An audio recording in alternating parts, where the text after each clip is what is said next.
Hey everybody, I'm the aspiring poet. Almost forgot who I was there. I'm the aspiring poet. Welcome to my poetry library as we go on a journey of reading, writing, thinking about poetry. For those who just dabble in reading, writing, thinking about, and going on a poetry journey. That didn't make so much sense. So, thought I'd read another poem. In an earlier video, I talked about where it all started with John Donne and read some John Donne.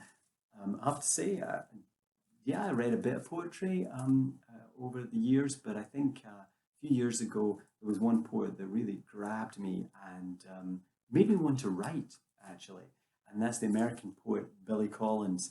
Billy Collins was, again, I'm no expert, but as I understand it, he was the American Poet Laureate. I thought I'd read one of his. I've got a number of Billy Collins books here, but he has this ability to start in one place and take you somewhere you just did not expect to go in his poetry, and a way of using words that seems so ordinary.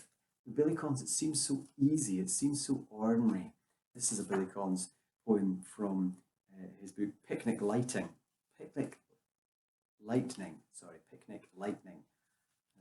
Doesn't bode well for the actual reading of the poem, does it?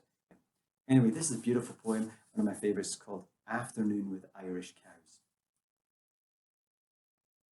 There were a few dozen who occupied the field across the road from where we lived, stepping all day from tuft to tuft, their big heads down in the soft grass. I would sometimes pass a window and look out to see the fields suddenly empty, as if they had taken wing, flown off to another country.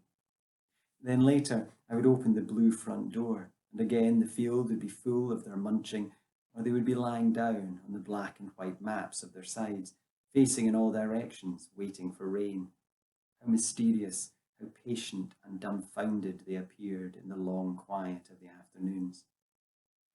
But every once in a while, one of them would let out a sound so phenomenal that I would put down the paper or the knife I was cutting an apple with and walk across the road to the stone wall to see which one of them was being torched or pierced through the side with a long spear.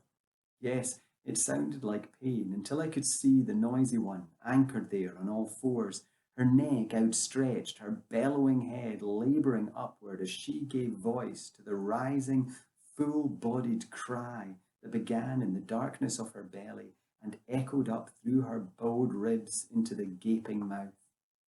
Then I knew that she was only announcing the large, unadulterated cowness of herself, pouring out the ancient apologia of her kind to all the green fields and the grey clouds, to the limestone hills and the inlet of the blue bay, while she regarded my head and shoulders above the wall with one wild, shocking eye. I mean, that is just perfect. He captures this animal instinct of the cow, this animalness of the cow, and this bellow of a cow, and yet the cow is regarding him above the wall with one wild, shocking eye. The cow is watching him, and just the simplicity of it. I would put down the paper or the knife I was cutting an apple with. I mean, why would you put that into a poem? Something as simple as, every day, as nonchalant as that. I was put down the paper or the knife I was cutting, and yet it makes the poem. It just anchors it. It's just beautiful, isn't it? Billy Collins. You got to read him. Thanks. See you next time.